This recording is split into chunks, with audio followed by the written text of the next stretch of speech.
সকলকে শুভ নববর্ষের শুভেচ্ছা জানিয়ে শুরু করছি আমার আজকের রেসিপি মাটন কষা। বাঙালি মানেই ভোজন রসিক, আর উৎসবের দিনগুলিতে এই মাটন কষা বাঙালির ঘরে ঘরে ঠিক হাজির হয়ে যায়।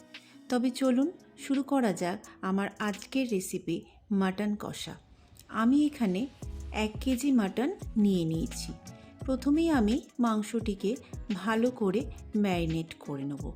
ম্যারিনেশনের জন্য আমি নিয়ে নিয়েছি 1 টেবিলস্পুন হলুদ গুঁড়ো, 1 টেবিলস্পুন কাশ্মীরি লাল লঙ্কার গুঁড়ো, 1 টিস্পুন ধনে গুঁড়ো, 1 টিস্পুন জিরে গুঁড়ো, 2 টেবিলস্পুন মতো আগে থেকে পেস্ট করে রাখা আদা রসুন কাঁচা লঙ্কার পেস্ট, আর 2 টেবিলস্পুন মতো ভালো করে ফেটানো টক দই দিয়ে দিয়েছি।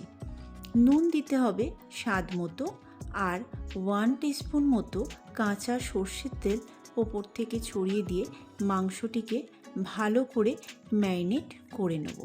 লক্ষ্য রাখবেন মশলাগুলো যেন প্রতিটি মাংসের গায়ে খুব ভালো করে লেগে যায়।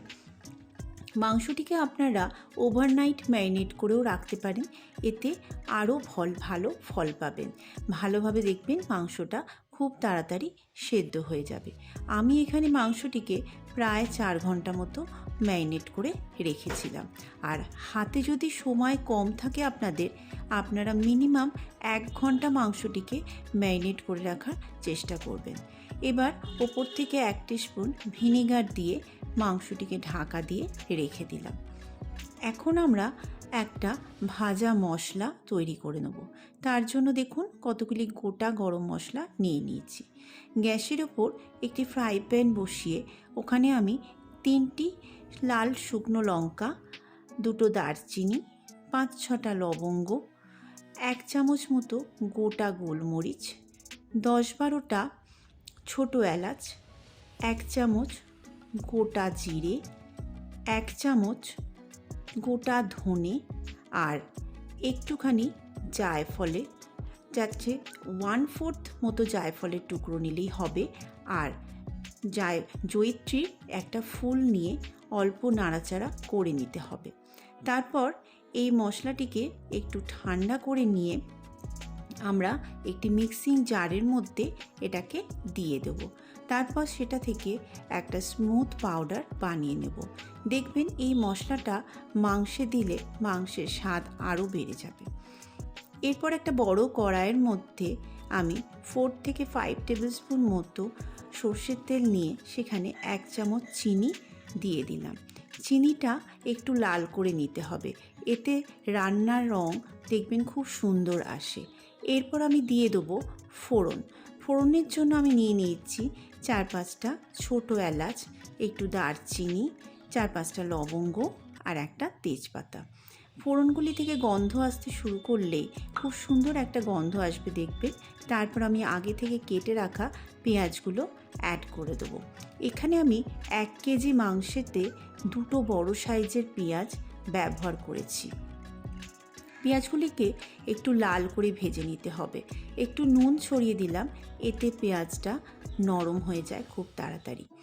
পেঁয়াজটাকে একটু বাদামি করে ভেজে নিতে হবে, যাতে পুড়ে না যায় সেটাও লক্ষ্য রাখতে হবে। এরপর এতে আমি আবার 1 টেবিলস্পুন মতো আদা রসুন কাঁচা লঙ্কার পেস্ট অ্যাড করে দেবো। আর দেবো 1 টিস্পুন হলুদ গুঁড়ো আর 1 টিস্পুন কাশ্মীরি লাল লঙ্কার গুঁড়ো। তারপর এটাকে আবার ভালো করে নাড়াচাড়া করে নিতে হবে। ওই আদা রসুন কাঁচা লঙ্কার পেস্টের কাঁচা গন্ধটা যেন চলে যায় সেটাও দেখতে হবে। তারপর আমি ম্যারিনেট করে রাখা মাংসটা এর মধ্যে অ্যাড করব। আপনারা যারা ওভারনাইট ম্যারিনেট করে রাখবেন তারা মাংসটিকে একটু আগে থেকে ফ্রিজ থেকে বার করে রাখবেন। তারপর নর্মাল টেম্পারেচারে এলে মাংসটা ব্যবহার করবেন। দেখুন আমি এবার আমার ম্যারিনেটেড মাংসটা কড়াইতে অ্যাড করে দিচ্ছি।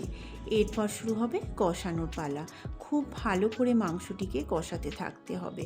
এই কষানোর ওপর কিন্তু ডিপেন্ড করে যে কোনো রান্নার স্বাদ।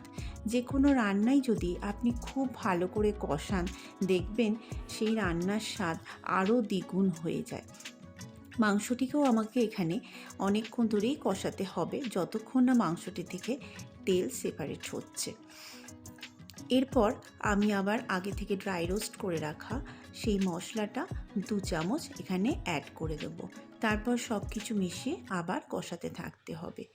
এই মাটন কষা আপনারা plain rice, pulao, fried rice, যে কোনো রুটি, নান, যে কোনো কিছুর সাথে, এমনকি লুচির সাথেও মাটন কষা খুবই সুন্দর লাগে। সব কিছুর সাথেই মাটন কষা যেন জমে যায়, তাই যে কোনো কিছুর সাথেই আপনারা এটা সার্ভ করতে পারেন। মাংসটিকে দেখুন খুব ভালো করে কষাতে থাকতে হবে, দেখতে হবে যতক্ষণ না অয়েল সেপারেট হচ্ছে। দেখুন আমার মাংস থেকে কিন্তু অয়েল সেপারেট হতে শুরু করেছে, অর্থাৎ আমার কষানো কিন্তু প্রায় হয়ে এসেছে। মাংসটিকে আরও একটু আমি নাড়াচাড়া করে নেব, তারপর এর মধ্যে আমি একটু গরম জল অ্যাড করব। আমি এই মাংসটিকে প্রেসার কুকারে সেদ্ধ করে নেব। আপনারা চাইলে কড়াইতেও সেদ্ধ করতে পারেন। তার জন্য মাংসতে বেশ কিছুটা জল দিয়ে ঢাকা দিয়ে মিনিমাম 1 ঘন্টা তো আপনাদের সেদ্ধ করতে লাগবেই। তারপর দেখে নেবেন মাংসটি সেদ্ধ হয়েছে কি না, না হলে আর একটু টাইম দিতে হবে। মাংস কতক্ষণে সেদ্ধ হবে সেটা অনেকটাই ডিপেন্ড করে অবশ্য মাংসর কোয়ালিটির ওপর। মাংসের যদি ভালো হয় দেখবেন অনেকটা তাড়াতাড়ি এটা সেদ্ধ হয়ে যায়। আমি এই মাংসটিকে এবার দেখুন প্রেসার কুকারের মধ্যে নিয়ে নিয়েছি। প্রেসার কুকারে ওপর থেকে আমি 4-5টি চেরা কাঁচা লঙ্কা দিয়ে দিলাম। এরপর প্রেসার কুকারের ঢাকনাটিকে বন্ধ করে দিতে হবে। এই সময় গ্যাসের ফ্লেমটা আমি হাই করে রেখেছি। প্রথমে একটি সিটি আমি হাই ফ্লেমে দিয়ে তারপর গ্যাসের ফ্লেমটা কমিয়ে দিয়ে বাকি সিটিগুলো দেব। আমি এখানে 6টা সিটি দিয়ে তারপর গ্যাসের ফ্লেম অফ করে 15 মিনিটের মতো রেখে দিয়েছিলাম, তাতে এই মাটনটি সেদ্ধ হয়ে গেছিল। দেখুন 15 মিনিট পর আমি প্রেসার কুকারের ঢাকনা খুললাম। আমাদের মাটন অলমোস্ট ডান। দেখুন খুব সুন্দর এটি সেদ্ধ হয়ে গেছে। এরপর এই মাংসের মধ্যে আমি আবার আগে থেকে ভেজে রাখা সেই ড্রাই রোস্ট মশলাটা একটু অ্যাড করে দেবো। 1 চামচ গরম মশলা, আর সব শেষে গার্নিশিংয়ের জন্য ধনেপাতা কুচো ছড়িয়ে আবার এটিকে ঢাকা দিয়ে 1/2 ঘন্টা স্ট্যান্ডিং টাইমে রেখে দেবো।